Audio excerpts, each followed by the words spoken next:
Hello दोस्तों, स्वागत है आप सभी का निशा की रसोई में। आज बनाएंगे साबूदाने का पराठा। इस पराठे को व्रत में भी खा सकते हैं। बहुत ही कम समय में बनकर तैयार हो जाता है, बिल्कुल भी टाइम नहीं लगता और बनाना भी बहुत आसान है। तो चलिए बनाना शुरू करते हैं। देखिए यहाँ पर मैंने 1 कटोरी साबूदाना लिया है। साबूदाना 3 तरीके का होता है। मैंने मीडियम साइज का साबूदाना लिया है। तो चलिए अब इसको पीस लेते हैं। देखिए इसी तरह से साबूदाने को मिक्सर में डालकर पीस लेंगे। इसे हमें बारीक ही पीसना है, जितना बारीक हो सके उतना बारीक पीस लेना है। तो देखिए साबूदाने को मैंने पीस लिया है, बहुत ही बारीक पीसकर तैयार हुआ है। इसे हमें छानने की ज़रूरत नहीं है। तो चलिए अब इसको हम थाली में निकाल लेते हैं। और देखिए यहाँ पर मैंने 3 उबला हुआ आलू लिया है छीलकर। तो चलिए अब इसको हम ग्रेट कर लेते हैं। देखिए इसी तरह से छोटा वाला ग्रेटर लिए हैं और देखिए इसी तरह से आलू को ग्रेट कर लेंगे। बहुत ही आसानी से ग्रेट हो जाता है। देखिए बिल्कुल भी टाइम नहीं लगा, अच्छे से ग्रेट हो गया आलू। तो चलिए इसमें अब हम डाल देते हैं हरी मिर्ची। देखिए यहाँ पर 2 हरी मिर्ची लिए हैं और इसे देखिए पतला पतला काट लिए हैं। 1 लाल मिर्ची लिए हैं, इसे भी हम पतला काट लिए हैं। तो देखिए अब इसमें हम डालेंगे स्वाद अनुसार नमक। यहाँ पर मैंने सेंधा नमक डाला है, इसे व्रत में खाया जाता है। तो चलिए अब हम इन सभी को अच्छे से मिक्स कर लेंगे। चाहे तो इसमें हरी धनिया भी डाल सकते हैं, मैंने नहीं डाला है। और अब इसमें हम देखिए थोड़ा थोड़ा गर्म पानी करके डालेंगे और जिस तरह से आटा गूंथते हैं बिल्कुल उसी तरह से गूंथ लेंगे। तो देखिए इसी तरह से हम आटे को गूंथ लिए हैं और इसे अब हम ढककर आधे घंटे के लिए रख देंगे, जिससे आटा हमारा अच्छे से सेट हो जाए। तो देखिए आधा घंटा हो चुका है।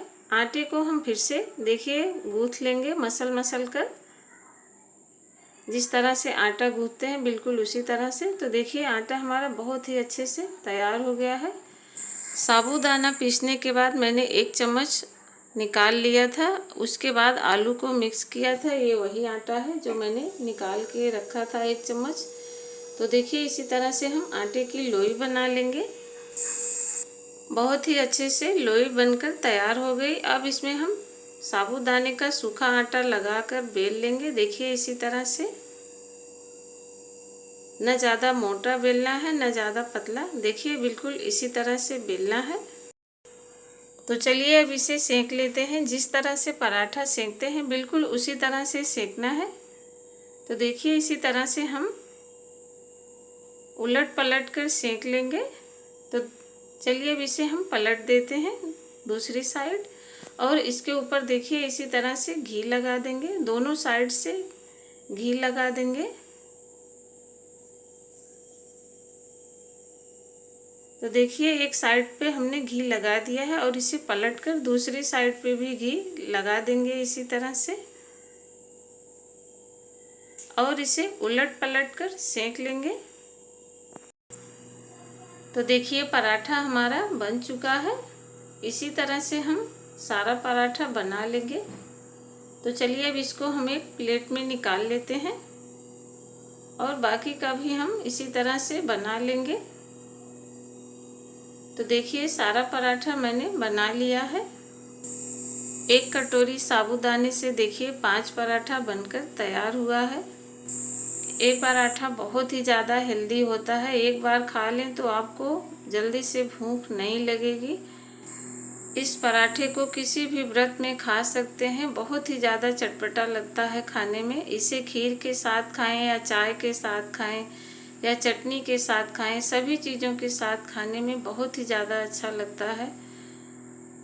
तो चलिए एक हम आप लोगों को तोड़कर दिखाते हैं। देखिए कितना मुलायम बना है। तो चलिए अगर आज की ये रेसिपी आप सभी को अच्छी लगेगी तो हमारे चैनल को लाइक और सब्सक्राइब कर लेना और ज़्यादा से ज़्यादा शेयर करना। फिर मिलते हैं एक और नई रेसिपी के साथ। तब तक के लिए राधे राधे।